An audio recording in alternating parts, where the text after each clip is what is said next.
Bonjour et bienvenue dans cette nouvelle vidéo. Alors aujourd'hui on se retrouve pour une vidéo différente de d'habitude qui va être une vidéo blabla et qui va être une vidéo normalement en supplémentaire par rapport à mon rythme de vidéo habituel de 2 vidéos par semaine puisque c'est une vidéo anniversaire, c'est-à-dire que au moment où je tourne cette vidéo nous sommes le 6 septembre et donc dans 3 jours ça fera 1 an que cette chaîne existe, que Poudrignon existe sur les réseaux sociaux et donc j'avais envie de faire un petit bilan avec vous et surtout du coup d'en profiter pour répondre à vos questions.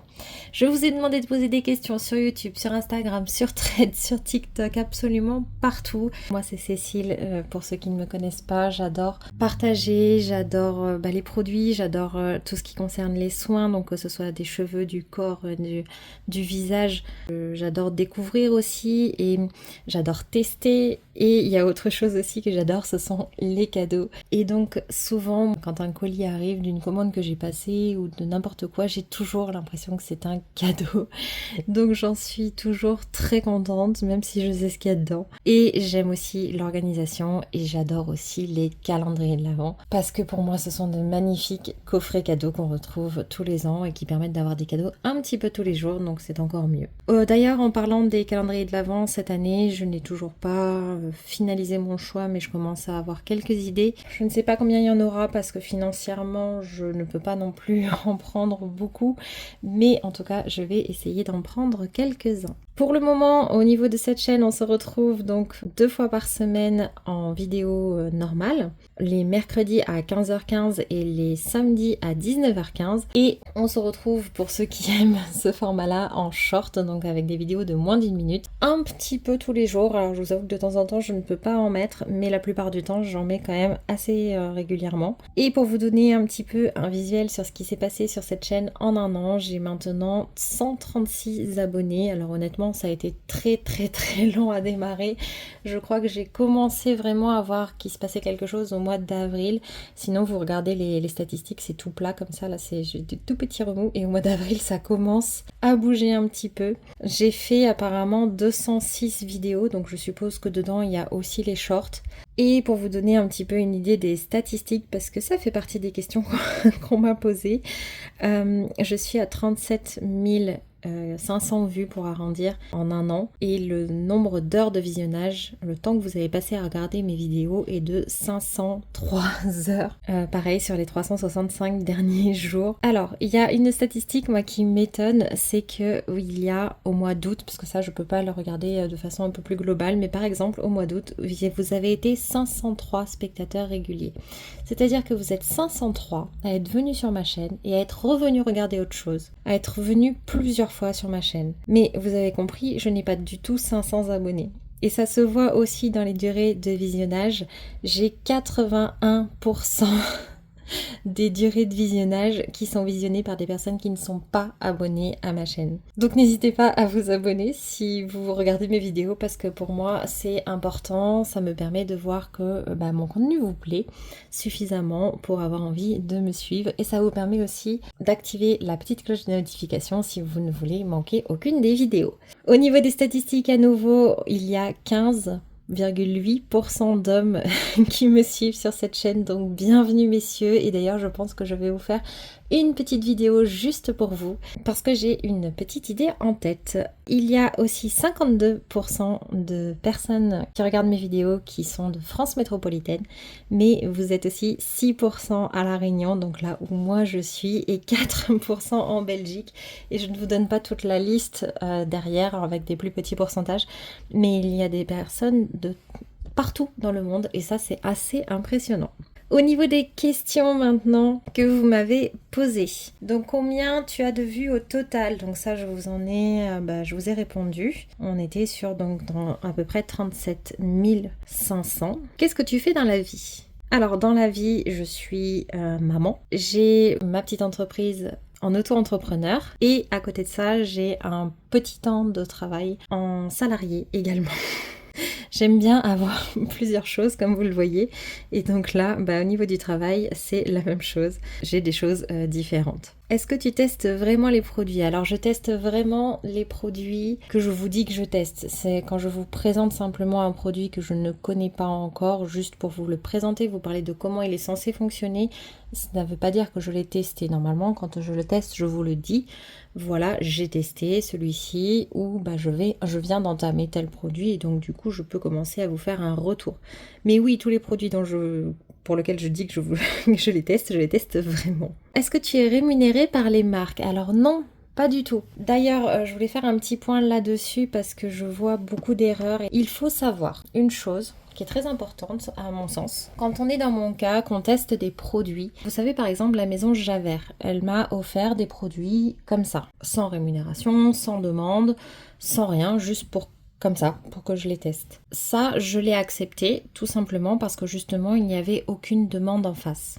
Sachez que là, par exemple, il y a une autre marque avec qui j'étais en discussion aujourd'hui qui me dit si vous voulez tester nos produits, donc je vous demande de lire le document suivant et de l'accepter. Et je lis le document et dans le document, il y a écrit que en contrepartie des produits reçus offerts gratuitement, il faut que je fasse du contenu Instagram. Jusque-là, pas trop de problème, sauf que je dis à la marque, écoutez, je vais réfléchir parce que quand la marque demande une contrepartie, ça veut dire que vous êtes forcément influenceur si vous devez en parler sur les réseaux sociaux. Ça devient un travail et donc du coup il faut avoir un numéro de SIRET déjà, donc moi j'en ai un donc il n'y a pas de problème, mais il faut surtout le déclarer à l'URSSAF. Donc ça veut dire que la valeur du produit que vous recevez, il faut le déclarer comme chiffre d'affaires. C'est-à-dire que si le produit vaut 100 € pour simplifier, vous allez devoir déclarer comme chiffre d'affaires les 100 € à l'URSSAF et aux impôts. Donc vous allez payer des choses sur ce produit que vous avez reçu. C'est pour ça que moi je n'accepte pas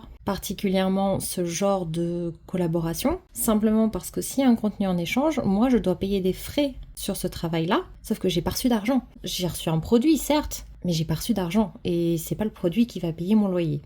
Voilà. Donc pour vous donner une idée de comment ça fonctionne, à l'heure actuelle, comme je ne gagne aucun argent, même pas 1 € via YouTube, eh bien je n'ai pas vraiment d'intérêt à recevoir des produits si la marque demande une contrepartie. Voilà, donc peut-être que ça arrivera et si c'est le cas, je vous le dirai bien entendu, mais sachez qu'aujourd'hui, je n'ai aucune raison de le faire, puisqu'en fait, financièrement, ça me coûterait des sous. Donc à part si j'avais déjà prévu d'acheter le produit, auquel cas ça me reviendrait moins cher de payer l'URSSAF sur le produit que de payer le produit. Sinon, vraiment, il n'y a pas d'intérêt à faire ça. Et je pense qu'il y a énormément de personnes qui reçoivent des produits gratuitement contre quelque chose comme ça, qui ne déclarent pas. Et la marque en question de ce matin, quand je lui ai dit oui, il faut que je réfléchisse parce qu'il faut que je calcule combien ça va me coûter en URSSAF, en impôts, etc. Elle m'a dit non, vous n'avez aucune déclaration à faire. C'est juste un produit offert, on vous paye pas. J'ai dit non, ça marche pas comme ça, regardez les textes de loi. Et du coup, je leur ai renvoyé les textes de loi. Et donc voilà, c'est dommage que parfois les marques se trompent. Donc non, je ne suis pas rémunérée par les marques, je ne suis rémunérée par absolument personne. La seule chose qui me motive là-dedans, c'est simplement la passion, le partage et le fait de pouvoir discuter avec vous. La question suivante, c'est comment as-tu eu cette passion pour les produits de beauté et de bien-être? Eh bien honnêtement, je n'arrive pas à m'en souvenir. Ce n'est pas une passion qui date de très très très loin, de quand j'étais petite ou quoi que ce soit, puisque moi quand j'étais petite, il n'y avait pas toute cette routine, tous ces soins, etc. C'était absolument pas comme ça dans notre famille. On ne m'a jamais appris à mettre une crème hydratante quand j'étais jeune. Personne ne le faisait en fait. Ou alors on me le disait pas, je ne sais pas. En termes de maquillage, la seule chose que j'ai vue à l'époque quand j'étais jeune et que j'étais chez mes parents, c'était un mascara bleu, si mes souvenirs sont bons, que ma mère mettait régulièrement. Mais je crois que c'est tout. Je ne me rappelle pas avoir vu de crème, de produits particuliers. Donc c'est venu après, je crois qu'un jour j'ai voulu tenter un calendrier de l'Avent avec des produits. Et puis après, au fur et à mesure, en testant, en commençant à regarder comment ça fonctionne, à quoi ça sert, etc. Je me suis prise de passion pour ça. mais j'avoue que je ne connais pas vraiment l'origine. Ensuite, question suivante. Est-ce que tu utilises ton mari comme cobaye? Alors non, je n'utilise pas mon mari comme cobaye. De temps en temps, je lui donne certains des produits qui sont à terminer, que par exemple moi je ne veux pas terminer, et donc je préfère que quelqu'un en profite plutôt que de le jeter. Et quand ce sont des produits qui pourraient lui convenir, j'essaye de des fois l'inciter à utiliser par exemple une crème hydratante ou quelque chose comme ça, parce que c'est pas dans ses habitudes non plus de base. Donc de temps en temps, le fait de lui donner des produits me sert à simplement lui proposer des choses, et de temps en temps, lui ça le dérange. Quand ça ne le dérange pas de finir certains des produits, tout simplement je le lui donne. Combien de temps tu testes les produits? Alors ça dépend de 2 choses, on va dire. Normalement, pour bien faire, il faudrait tester entre 3 à 6 mois un produit pour pouvoir vous faire vraiment un avis sur les effets. Maintenant, ce n'est pas toujours possible. Déjà, de 1, je suis très sensible aux odeurs, et il y a certaines odeurs qui m'insupportent tellement que c'est juste pas possible. J'essaye 1 fois, 2 fois, 3 fois, je ne peux pas. Je ne peux pas. Ça, c'est plus souvent pour les produits corps. La deuxième problématique, c'est simplement que, comme je vous l'ai dit, je suis passionnée, j'adore tester des produits, donc forcément, j'ai envie de tester quand c'est possible. Et donc, quand un format est terminé, je ne rachète pas ce format-là pour continuer les tests. Donc, ça va dépendre de la quantité de produits que j'ai. Si j'ai un format de 15 ml, ça va être le temps de dépenser ce format-là. Si ça va être un format plus gros, ça va être plus longtemps. L'autre chose à prendre en compte, ce n'est pas la taille du pot qui va forcément influer sur le temps, parfois. Regardez, par exemple, la crème Charlotte Tilbury, j'en avais 2 dans les mêmes formats, dans les mêmes pots. La première, je l'ai finie très très vite, en moins d'1 mois, je crois que je l'ai eu terminée. La deuxième, ça fait plus de 2 mois et je suis toujours en train de l'utiliser.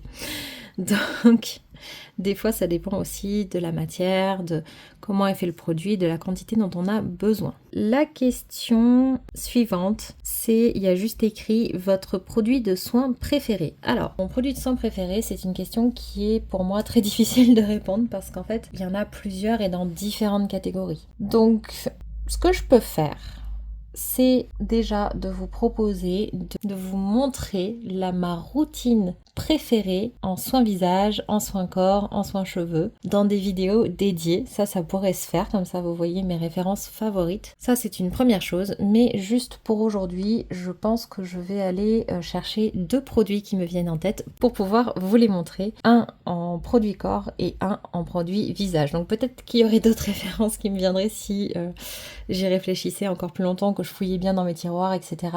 Parce qu'il y a énormément de références au final que j'apprécie. Mais là, tout de suite, il y a 2 références qui ont l'air de se démarquer, donc je vais vous les présenter tout de suite. La première, elle concerne le skincare, et donc on va considérer que c'est la Yusa Double Lotion de chez Herborian. Donc du coup, forcément, je vous en ai déjà parlé. Je l'avais testé en fait en petit format de 30 ml, si mes souvenirs sont bons. Et voilà, je l'avais tellement adoré que je l'ai repris en gros format cette fois-ci.